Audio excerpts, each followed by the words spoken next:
Welcome to the Daily Coffee Pro, friends. Today's episode of the podcast is brought to you by Pfaff Coffees.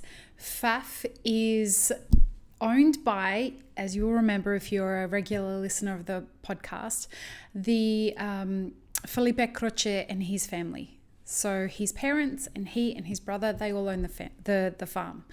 And it is easily the best Brazilian coffee I've had. We use it for elixir, and it's organic and it's delicious. Please, the best way that you can support our podcast, and we get asked all the time because the content is all free, support our sponsors. So head to pfaffbrazil.com, and if you're interested in doing business with Felipe and his family, either hit Felipe up through Instagram at Felipe Croce or through email, felipecroce@pfaffcoffees.com. The links are in the show notes below. Linking to the fact that we have a producer that is sponsoring today's episode of the podcast. Today on the Daily Coffee Pro, we are going to be talking about the extreme prices that are being experienced right now. So, which extreme prices am I talking about? I'm talking about the fact that the C market dropped below $1 again today, and the fact that recently, this month, the Lamastas family sold their coffee, their Best of Panama Gesha, for a record price. First 4-digit coffee that's been sold per pound. And they sold 100 pounds for $1,029 per pound. And this is very exciting for the Lamastas family. And congratulations to Wilfred Sr. and Wilfred Jr. And the whole Lamastas family. This is a really great achievement. And at the same time, we're experiencing coffee prices that are super, super low on the C market. And there's a lot to unpack there. There's been a lot of debate about, well, which should we be focusing on? Should we be really happy that there are coffees that are being sold for that much? Or should we be really upset that coffees are being sold for that much while the majority of the farmers in the world that are farming commercial coffee are getting paid far below the cost of production for their crops, not even considering that there's a cost of doing business on top of the cost of production. So if you are unfamiliar with the C market, if you're unfamiliar with some of the jargon that we use in today's episode, head back through some of the episodes on the Daily Coffee Pro or on the Map It Forward podcast, and check out our episodes with Carly Garner. She is a C market broker. Well, she's a commodities broker, but she does trade in coffee. And listen to the episode with Felipe Croce and Stephen Bannister. One is an importer, the other is a producer and exporter. They were both really instrumental discussions in this, but also listen to the conversation I had last week with Merlin Preza and Alison Streaker, and you'll start to get a more well-rounded overview of what's going on. And if there's anything that I have come to realize from all of these conversations I've been having, as well as all the discussions that I've been having with producers through WhatsApp and through social media, I'm coming to realize that none of any of the coffee supply chain is even close to being as simple as we think it is. To say the coffee supply chain is like saying the whole world is one country. It's just nowhere near as simple as that. I had a conversation through Instagram with a Honduran coffee farmer who gets paid less than the C market for his coffee because he has to sell it to people who are going to only get the C price when they sell it to people.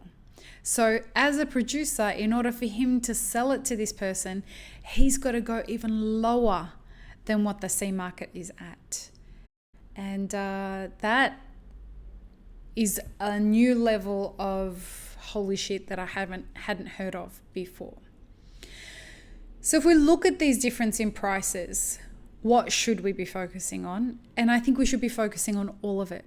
I think we should be celebrating the fact that there are people willing to pay these kinds of numbers for the coffees that the La Mastas estate is producing.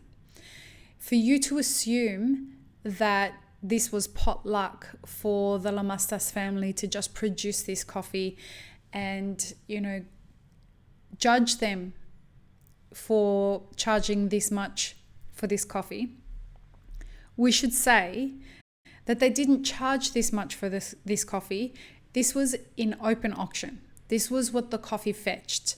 This was what the demand through the auction process dictated that the price would be. So they didn't slap a label on it and say, this is what we want, who wants it. It was in an open auction. Okay.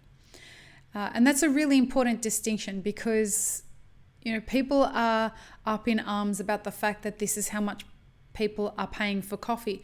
But this is what they want to pay for this coffee. And how you know that is because they bid for it through auction. Now, the other side of that is, well, if people are prepared to pay this much for these coffees, why aren't they willing to pay more for commercial grade coffees?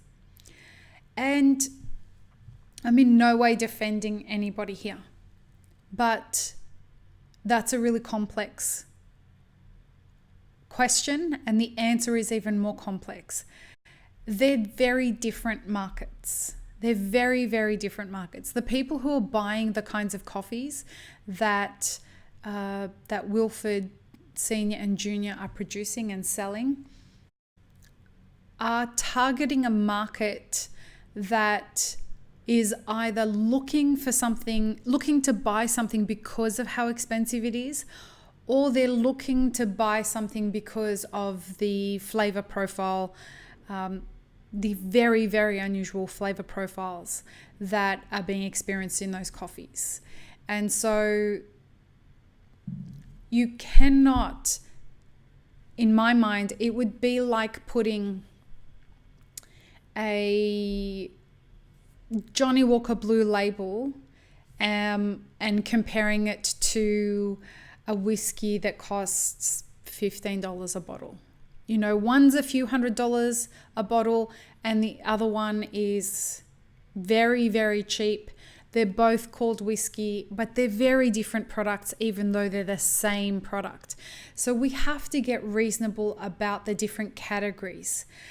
I can speak to this from the perspective of what's going on with Elixir. Elixir is $8 a beverage for 8 ounces, whereas usually cold brew is a couple of dollars a bottle for 8 ounces.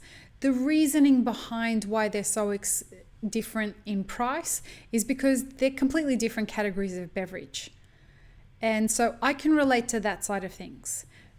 The very expensive coffee is not in the same category as the commercial grade coffee, and they're going to be used in very different ways. That being said, however, we have to find a mechanism as an industry to have farmers paid the price that they need to produce the coffee that they are producing. One very interesting piece of information that I received this week about this subject is that for the last at least 4 seasons in a row, the global supply of coffee has outweighed the demand for coffee. Now, this is something that's really interesting. If you go to a blog post that we posted, 6 tips on things you need to know about how much you'll need to open up a cafe, head to that blog post and there are 2 links in there that will show you how much coffee has been produced for the last 4 years and how much coffee is being consumed over the last 4 years. And looking at those 2 spreadsheets side by side, or those 2 tables side by side, is actually quite eye-opening. And it gives you the numbers broken down by not only region, it gives you the numbers by country as well. And it's super interesting because the moment you throw the fact that we have far too much coffee into the mix, well, something has to give. And this is where when people come on the podcast and say, well, this is about the market correcting itself, given that we have an oversupply of coffee, they're not incorrect. This is the way that free markets work. It's unfortunate that the consequence of that is that smallholder farmers are bearing the majority of the hurt from that. But we need to find a way to either help them diversify their crops or give them the investment so that they are shifted out of the commercial market and into a specialty market whereby we can train them to build direct relationships with people who are interested in forming direct buying contracts, and so that they're operating in a cash market that's separate from the C market and not tied to the C market in any way, shape or form. So, it continues to unfold. We continue to get more and more pieces of why this situation is so complex. And it is far more complex than I think we would like to believe. So coming up with one solution isn't going to cut it. And I think we might leave it there. Please hit subscribe if you're watching this, and head to our website, mapperforward.org, and check out our recent blog post. And peace, love and peanut butter, friends. Have an amazing rest of your day.